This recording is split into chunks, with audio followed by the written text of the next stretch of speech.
Shalom. Bem-vindos a mais um estudo da Torá apresentado pela congregação Beit Mashiach.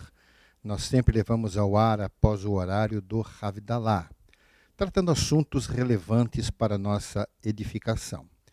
Nós iniciamos uma série sobre estudo na carta de Shaul aos Romanos. Vamos analisar praticamente versículo por versículo e vamos hoje apresentar a parte 3 na sequência. Bem, a partir do capítulo 4 da carta de Shaul aos Romanos, nós começamos a entender muitos pontos de grande importância para o nosso relacionamento com o Eterno. Avraham é um personagem que serve de referência sobre o que sempre foi o parâmetro único da nossa relação com o divino, é a confiança incondicional. Vamos ler, então, nesse capítulo 4 de Romanos, do verso 1 ao 3, que diz assim: Portanto, que diremos do nosso antepassado Abraão? Se de fato Abraão foi justificado pelas obras, ele tem do que se gloriar, mas não diante de Deus. Que diz a Escritura? Abraão creu em Deus, e isso lhe foi creditado como justiça. Shaul escreve como um judeu respondendo a um judeu hipotético. Assim, desmistificando o caráter legalista das Escrituras, como muitos querem fazer crer, mostrando assim que o foco das boas novas na confiança não anulam a Torá. Muito pelo contrário, mostra que a Torá é fundamentada na confiança. Existe, assim, uma inversão conceitual. Muitos aceitam que o princípio do cumprimento de regras é o objetivo da Torá. Ou seja, basta cumprir as ordenanças na sua forma e no tempo certo, e assim será aceito pelo Eterno, fazendo jus ao reino de Deus. Existe um pensamento de que os judeus religiosos, zelosos no cumprimento das instruções talmúdicas, halárquicas e tradicionais, são garantidos como justos. Portanto, mesmo que não creiam em Yeshua, herdarão junto com os messiânicos. Mas esse pensamento é de inspiração demoníaca, pois assim não haverá interesse de levar a eles as boas novas. E sobre isso nós vamos ver em Romanos 10 que Shaul não concorda com essa ideia. Shaul afirma que Avraham foi justificado somente pela confiança, porque pelas suas ações ele foi exaltado apenas pelos homens. Temos aqui um exemplo clássico de ações realizadas por causa da fé e não como um fim em si. Não são as ações o objetivo, não são boas obras a finalidade, mas que quem tem fé vai realizar as obras. A explicação dada por Shaul fica bem definida a partir dos versos 4 ao 8. Então, Romanos 4, dos versos 4 a 8, diz assim: Ora, o salário do homem que trabalha não é considerado como favor, mas como dívida. Todavia, aquele que não trabalha, mas confia em Deus, que justifica o ímpio, a sua fé lhe é creditada como justiça. Davi dizia a mesma coisa quando falava da felicidade do homem a quem Deus acredita justiça independente de obras. Diz assim: Como são felizes aqueles que têm suas transgressões perdoadas, cujos pecados são apagados. Como é feliz aquele a quem o Senhor não atribui culpa. Bem, se as nossas obras fossem realizadas num contrato com o Eterno, ele seria obrigado a retribuir. Mas se ele faz algo por nós, pelo qual nada fizemos por merecer, mas tão somente por confiarmos nas suas promessas, então isso definirá a nossa relação. Deus não precisa de favores e nem da ajuda de ninguém. Ele é autossuficiente, mas ele oferece meios de nós sermos justificados se nele confiarmos. É de consenso geral que Abraão é o modelo para todos, pois mesmo os gentios sabem da clareza da explicação que nós vamos ver a seguir por parte de Shaul. Em Romanos 4, versos 9 ao 12, diz assim: destina-se esta felicidade apenas aos circuncisos ou também aos incircuncisos? Já dissemos que no caso de Abraão, a fé lhe foi creditada como justiça. Sob quais circunstâncias? Antes ou depois de ter sido circuncidado? Não foi depois, mas antes. Assim ele recebeu a circuncisão como sinal, como selo da justiça que ele tinha pela fé, quando ainda não fora circuncidado. Portanto, ele é o pai de todos os que creem, sem terem sido circuncidados, a fim de que a justiça fosse creditada também a eles. E é igualmente o pai dos circuncisos, que não somente são circuncisos, mas também andam nos passos da fé que teve o nosso pai Abraão antes de passar pela circuncisão. Bem, ninguém em sã consciência irá vincular a circuncisão à justiça de Deus, mas não vai ser impossível que surjam pessoas que não tenham esta sã consciência, que considerem a circuncisão como uma afinidade com o judaísmo e assim a vinculem à justiça do Eterno. Bem, nos próximos versos que nós vamos ler agora, a palavra lei, que no grego é a palavra nomos, tem o significado de legalismo ou de lei em geral também. Romanos 4, de 13 a 15, diz assim: não foi mediante a lei que Abraão e a sua descendência receberam a promessa de que ele seria o herdeiro do mundo, mas mediante a justiça que vem da fé. Pois se os que vivem pela fé são herdeiros, a fé não tem valor e a promessa é inútil, porque a lei produz a punição, e onde não há lei, não há transgressão. Então, nesse caso, o autor esclarece que nem foi por causa de Abraão e nem da sua descendência que eles receberam a promessa, mas simplesmente porque Abraão confiou. E se dependesse do cumprimento da lei, eles não teriam nada. No verso 16, está a confirmação de que existe uma paternidade física de Abraão, considerada como descendência genética pelos padrões contemporâneos agora do século XXI.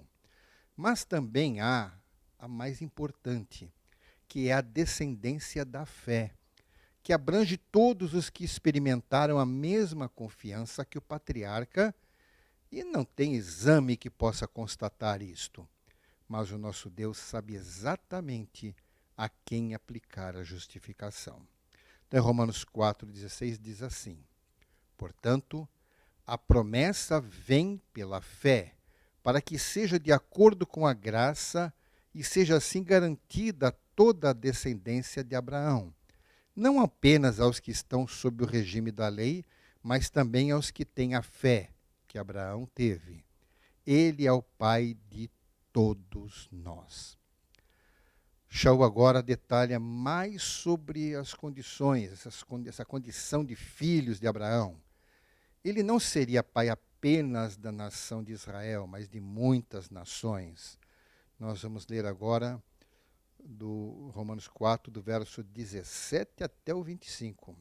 Diz assim: como está escrito, eu o constituí pai de muitas nações. Ele é o nosso pai aos olhos de Deus, em quem creu. O Deus que dá vida aos mortos e chama à existência coisas que não existem, como se existissem. Abraão, contra toda esperança, em esperança creu, tornando-se assim pai de muitas nações, como foi dito a seu respeito. Assim será a sua descendência. Sem se enfraquecer na fé, reconheceu que o seu corpo já estava sem vitalidade, pois já contava cerca de 100 anos de idade, e que também o ventre de Sara já estava sem vitalidade. Mesmo assim, não duvidou, nem foi incrédulo em relação à promessa de Deus, mas foi fortalecido em sua fé e deu glória a Deus, estando plenamente convencido de que ele era poderoso para cumprir o que havia prometido. Em consequência, isso lhe foi também creditado como justiça. As palavras lhe foi creditado não foram escritas apenas para ele, mas também para nós, a quem Deus creditará justiça, para nós que cremos naquele que ressuscitou dos mortos, a Yeshua, o nosso Senhor. Ele foi entregue à morte por nossos pecados e ressuscitado para nossa justificação. Bem, quando foi dito ao patriarca, assim será a sua descendência, entendemos que a mais importante seria esta descendência da fé e não a sanguínea. A importância do creditar a justiça pela confiança é um elemento fundamental para entendermos o plano do Eterno sobre nós com a morte do Messias. Crer na sua morte e ressurreição nos garante a justificação. Começando agora o capítulo 5, nós vemos o desenvolvimento do entendimento do final do capítulo anterior, mostrando que a confiança é o verdadeiro caminho para a justificação. Vamos ver agora Romanos capítulo 5, verso 1 ao 4. Diz assim: Tendo sido, pois, justificados pela confiança, temos paz com Deus por nosso Senhor Yeshua HaMashiach, por meio de quem obtivemos acesso pela confiança a esta graça na qual agora estamos firmes, e nos gloriamos na esperança da glória de Deus. Não só isso, mas também nos gloriamos nas tribulações, porque sabemos que a tribulação produz perseverança.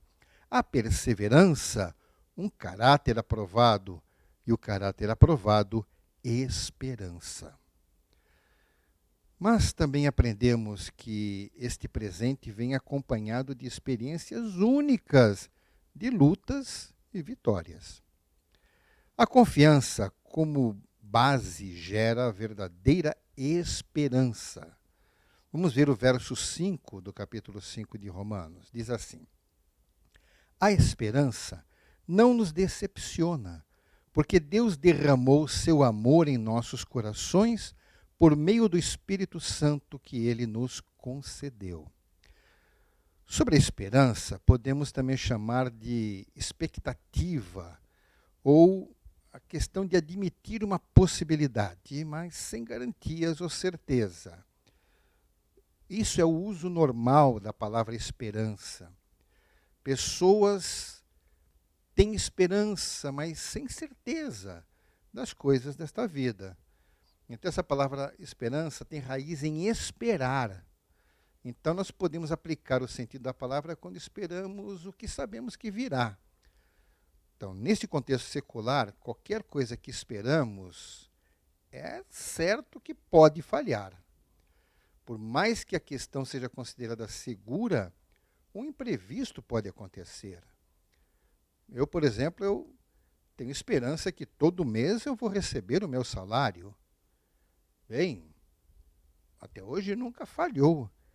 Mas será que, já que as circunstâncias são humanas, não pode acontecer uma falha? Alguém pode cometer um erro e eu não receber o meu salário? Bem, se eu for confiar na infalibilidade humana, eu posso me decepcionar seriamente. Contudo, Nós temos que ver de maneira diferente. Quando associamos esta esperança em Deus, então, ela é considerada certa e segura por aqueles que fazem uso da confiança. Ou seja, aquilo que Deus prometeu, eu tenho esperança de receber sem ter dúvida nenhuma de que vou receber. É uma questão apenas de chegar à hora certa.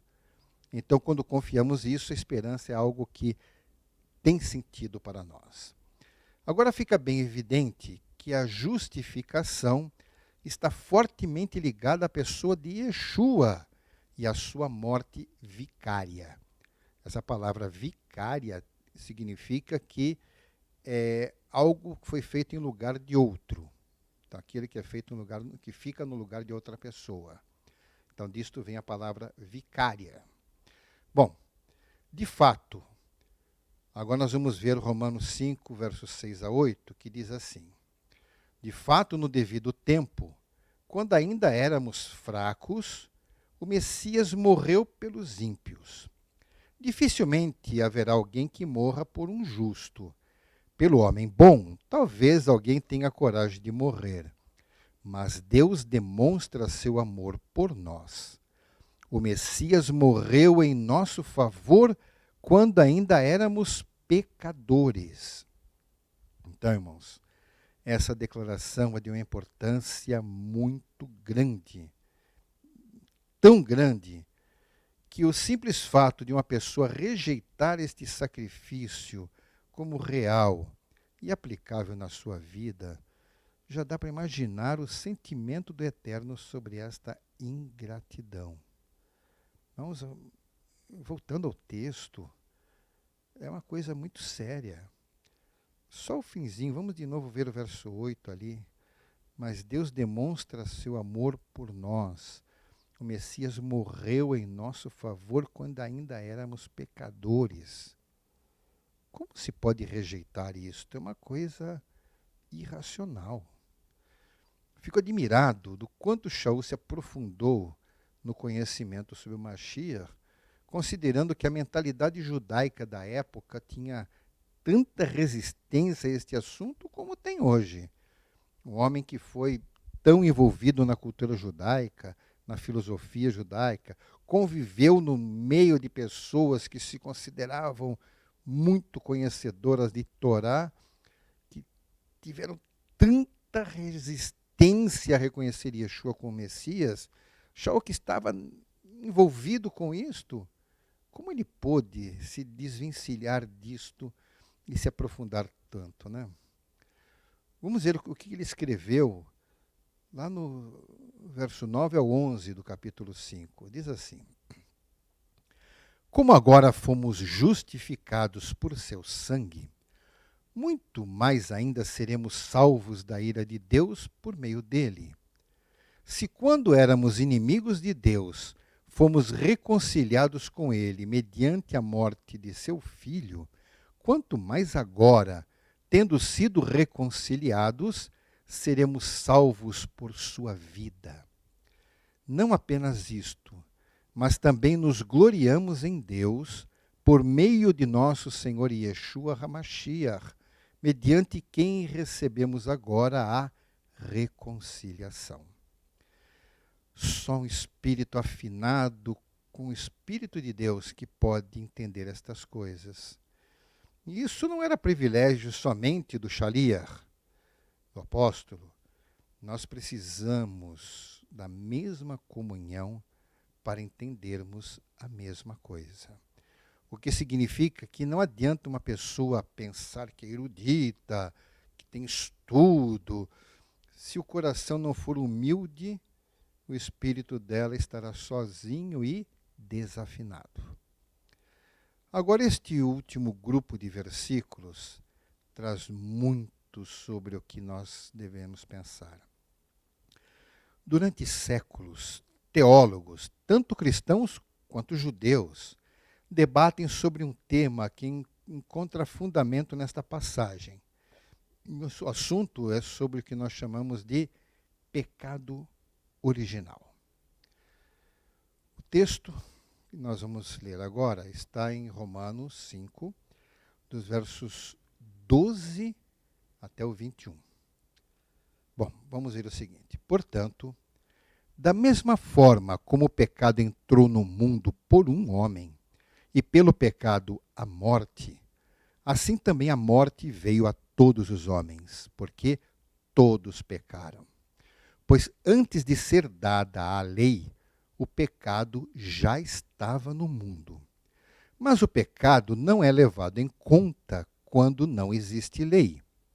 Todavia, a morte reinou desde o tempo de Adão até o de Moisés, mesmo sobre aqueles que não cometeram pecado semelhante à transgressão de Adão, o qual era um tipo daquele que haveria de vir. Entretanto, não há comparação entre a dádiva e a transgressão. Pois se muitos morreram por causa da transgressão de um só, muito mais a graça de Deus, isto é, a dádiva pela graça de um só homem, Yeshua, o Messias, transbordou para muitos. Não se pode comparar a dádiva de Deus com a consequência do pecado de um só homem. Por um pecado veio o julgamento que trouxe condenação, mas a dádiva decorreu de muitas transgressões e trouxe justificação.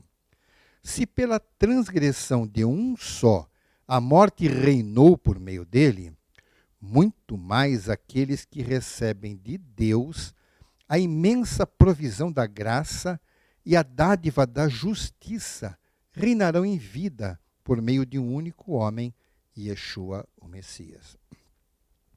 Consequentemente, assim como uma só transgressão resultou na condenação de todos os homens, assim também um só ato de justiça resultou na justificação, que traz vida a todos os homens.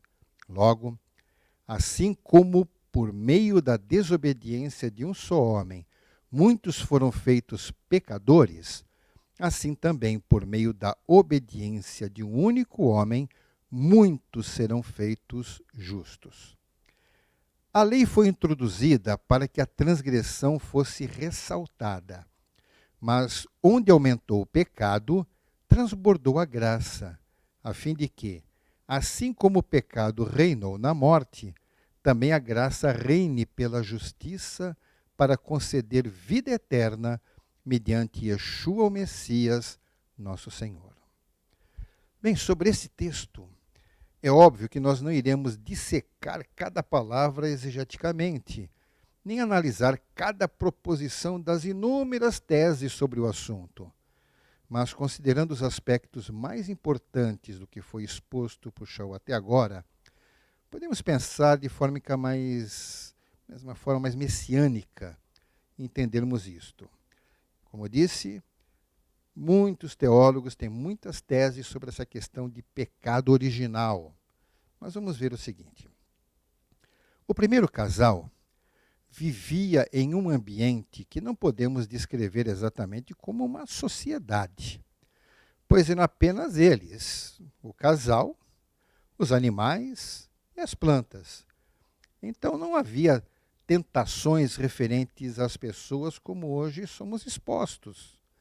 Não havia deuses para serem idolatrados, eles só conheciam o Criador que falava com eles.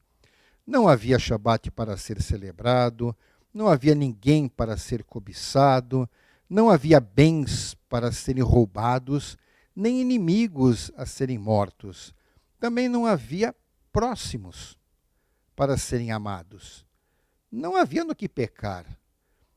Só havia um ponto a ser explorado pelo adversário: a desobediência de uma única lei.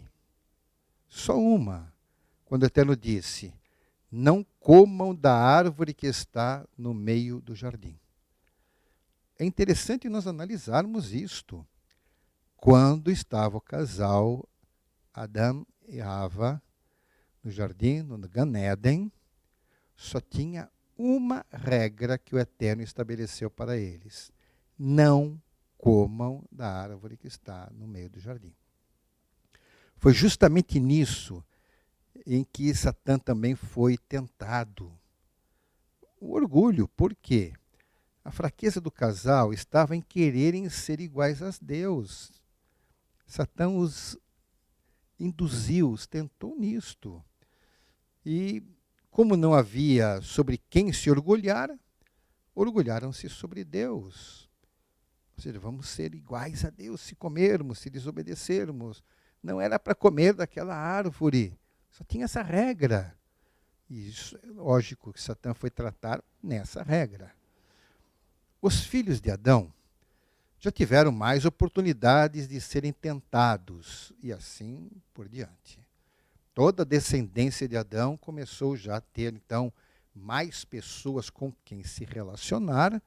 Isso tudo criou mais oportunidades de tentação, muito mais que o casal no princípio. Lógico que Adão e a sua esposa também conviveram com esse crescimento da sociedade e até para eles a coisa ficou mais difícil. Mas não está escrito que Adão tenha sido contaminado por uma doença chamada pecado e que a tenha transmitido para a sua descendência como uma doença hereditária. O pecado não é uma doença hereditária. Adão foi somente o primeiro a pecar. Isto é um marco referencial na história da humanidade. E cada um dos seus descendentes peca porque tem liberdade para pecar.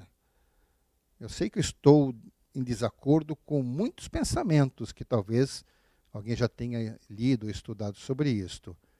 Bem, mas é a minha maneira de entender.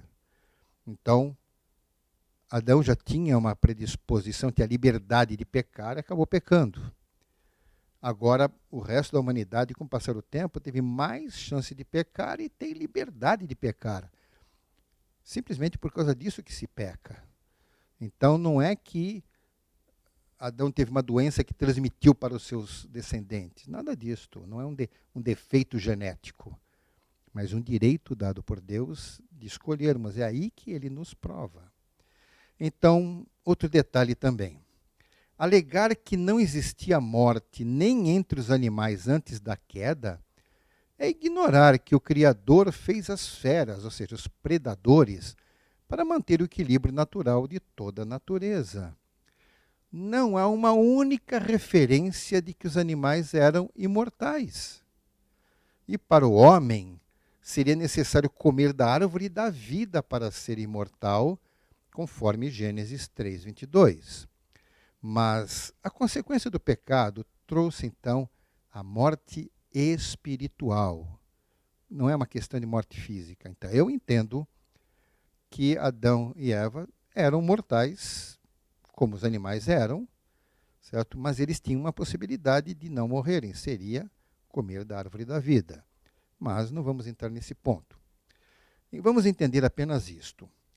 Por um homem, entrou a morte espiritual na humanidade. Por quê? O pecado separa o homem de Deus. Estar separado de Deus é estar morto espiritualmente. Mas a melhor informação colocada por Shaul na sua carta é que também por um homem, o Messias tornado humano, veio a justificação. Essa justificação é a salvação da morte. Não da morte física, porque ela é necessária para que possamos atingir a incorruptibilidade e a imortalidade. Mas então é da morte espiritual que nós estamos sendo libertos, que é de verdade o verdadeiro e grande inimigo da existência humana. Sei que as minhas opiniões também estão sujeitas a questionamentos. Mas isso é que é a maravilha da revelação do Eterno. Cada um deve buscar esta revelação por si mesmo. Então, irmãos, que possam meditar sobre todas estas coisas, se alegrarem pelo fato de que Yeshua ele veio para ser um referencial diferente de Adão. Ele veio para ser um referencial de vida. Ele veio a ser o acesso para nós termos vida. Nos alegremos por tudo isto e nós vamos aprender ainda mais sobre aquilo que Shaul aprendeu com o nosso Deus, e nós também podemos aprender. Que o Eterno nos abençoe. Beshem Yeshua HaMashiach. Amém. Ve amém.